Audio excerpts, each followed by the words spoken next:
A moderate magnitude 4.0 earthquake hit 134 kilometers, 83 miles, away from Taunggyi, Shan State, Myanmar, in the late afternoon of Saturday, May 10, 2025 at 6:59 p.m. local time, GMT plus 6:30.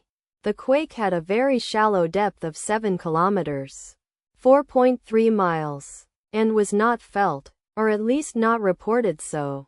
First to report, RaspberryShake after 6 minutes.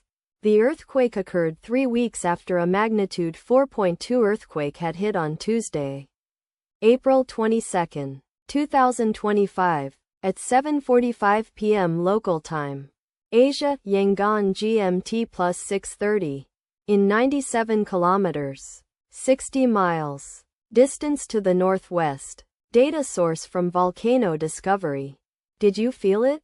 Let us pray. May the earthquake that occurred not affect our brothers and sisters there. May the earthquake not happen again. And may God protect everyone. Amen.